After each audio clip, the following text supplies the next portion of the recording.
ఎవరైతే అతిసారం వ్యాధిని బారిన పడి కార్పొరేట్ హాస్పిటల్లో చేరారో వారందరికీ కూడా కార్పొరేట్ స్థాయి వైద్యం అందించేందుకు మాత్రం జిల్లా యంత్రాంగం ఆదేశాలను తూచా తప్పగా పాటిస్తున్నాం. ప్రస్తుతం జెమ్స్ హాస్పిటల్లో ప్రత్యేకంగా ఎవరైతే ఈ డయేరియా బారిన పడినటువంటి రోగులు మాత్రం ప్రత్యేక వార్డుని ఏర్పాటు చేశారు.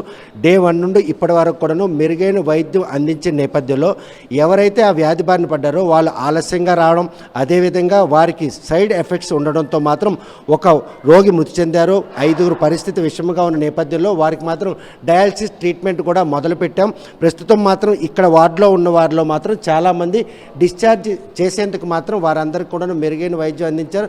ఈరోజు 8 మందిని డిశ్చార్జ్ చేసిన నేపథ్యంలో ఉన్న 16 మందిలో కూడా చాలామందిని డిశ్చార్జ్ చేసేందుకు వారి ఆరోగ్యం నిలకడగా ఉందన్న నిర్ధారణకు వచ్చిన తర్వాత ఆ ప్రక్రియ మొదలు పెడుతున్నారు. ప్రస్తుతం మాత్రం జిల్లాలో జిల్లా కేంద్రంకి వచ్చినటువంటి ఈ అతిసారం కష్టాన్ని తీర్చేందుకు జిల్లా యంత్రాంగం ఓవైపు అహర్నిశలు శ్రమిస్తుంటే వ్యాధి బారిన పడినటువంటి వారికి మాత్రం మెరుగైన వైద్యం అందిస్తున్నటువంటి కార్పొరేట్ హాస్పిటల్తో పాటు రిమ్స్ హాస్పిటల్ నిర్వాహకులు మాత్రం ఈరోజు ఈ పట్టణ వాసులకు వచ్చిన పాలిట వారు మాత్రం ఒక సంజీవన భావిస్తున్నారు. ప్రస్తుతం మాత్రం ఈ అతిసార వ్యాధి ప్రబలే విషయంలో మాత్రం జిల్లా కలెక్టర్ చాలా సీరియస్గా ఉన్నారు. క్షేత్రస్థాయిలో ఎవరైనా కూడా విధి నిర్వహణలో అలసత్వం కనుక వహిస్తే వారిని ఇప్పటికే సస్పెండ్ చేశాం. అదేవిధంగా ఏదో కార్పొరేషన్కి సంబంధించినటువంటి కమిషనర్ కూడా ప్రభుత్వమే సస్పెండ్ చేసింది. ఈ పరిణామాలన్నీ సాధారణ పరిస్థితులు నెలకొన్నంత వరకు కూడా ప్రతి ఒక్కరు కూడా సమన్వయం పాటించి స్వయం నిర్ణయాలను తీసుకోవాలి.